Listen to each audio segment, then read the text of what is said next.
പറന്നുപോകുന്ന വിവാദങ്ങളെ ഒന്നിനു പിറകെ ഒന്നായി ഏണിവെച്ച് കയറിപ്പിടിക്കുന്ന നടൻ ജോജോ ജോർജിന് ഇവയ്ക്കിടയിൽ ഇടവേള എടുക്കാൻ പോലും കഴിയാറില്ല. ഒന്ന് കടന്നുപോകും മുമ്പേ അടുത്തത് വന്നു കഴിയും. ഇതേ മട്ടിൽ കഴിഞ്ഞ ഡിസംബർ മുതൽ എടുത്തുവെച്ചൊരു തലവേദനയിൽ നിന്ന് ഊരാൻ കഴിയാതിരിക്കുകയാണ് ഇപ്പോൾ താരം. ഇത്തവണ പക്ഷേ വിഷയം നിയമപരമായി ഗൗരവമുള്ളതാണ്. പാസ്പോർട്ട് ആക്ട് പ്രകാരം കേസ് വരാനുള്ള സാധ്യതയുണ്ട്.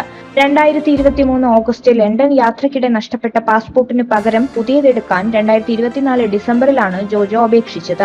വേഗത്തിൽ കിട്ടാൻ താൽക്കാലിക പാസ്പോർട്ടിന് അപേക്ഷിച്ചപ്പോൾ തന്റെ പേരിൽ പോലീസ് കേസുള്ളത് മറച്ചുവെച്ചു. ഡിസംബറിൽ താൽക്കാലിക പാസ്പോർട്ട് കയ്യിൽ കിട്ടിയെങ്കിലും പിന്നാലെ തൃശൂർ മാളയിൽ നിന്ന് പോലീസ് വെരിഫിക്കേഷൻ റിപ്പോർട്ടെത്തി. ഇതോടെയാണ് കള്ളക്കളി മനസ്സിലാക്കി പാസ്പോർട്ട് ഓഫീസ് ഷോക്കോസ് നോട്ടീസ് അയച്ചത്. പിന്നാലെ ജോജുവിന് പാസ്പോർട്ട് സറണ്ടർ ചെയ്യേണ്ടി വന്നു. രേഖയിൽ സറണ്ടർ എന്നാണ് എഴുതിയിരിക്കുന്നതെങ്കിലും പാസ്പോർട്ട് പിടിച്ചെടുത്തതിന് തുല്യമാണ് നടപടി.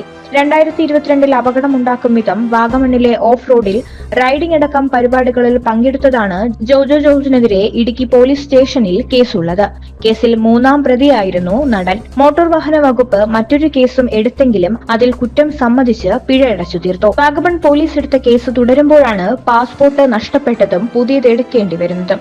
അതുകൊണ്ട് തന്നെ താൽക്കാലിക പാസ്പോർട്ടിനുള്ള അപേക്ഷ ഇതിന്റെ വിവരം മറച്ചുവെച്ചത് ബോധപൂർവം തന്നെയെന്ന് ഉറപ്പ്.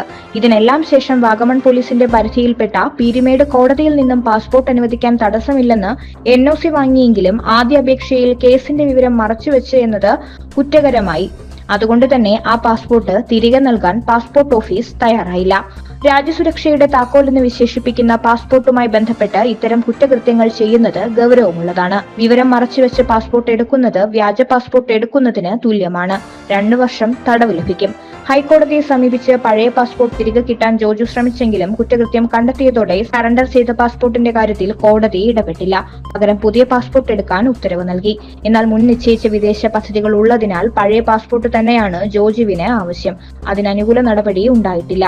കാര്യങ്ങൾ ഇങ്ങനെയെല്ലാം വഷളായ ശേഷം ഏറ്റവും ഒടുവിൽ പോലീസ് കേസും അവസാനിപ്പിച്ച് പഴയ പാസ്പോർട്ട് തിരികെ കിട്ടാൻ വീണ്ടും ജോജു ശ്രമം നടത്തുകയാണ്. ഇതിനായി വാഗമൺ ക്രൈം 324/2022 നമ്പറിൽ രജിസ്റ്റർ ചെയ്തിട്ടുള്ള കേസിൽ കുറ്റം സംബന്ധിച്ച് പിഴയൊടുക്കിയെങ്കിലും ഉദ്ദേശിച്ച ഫലം ഉണ്ടായിട്ടില്ല.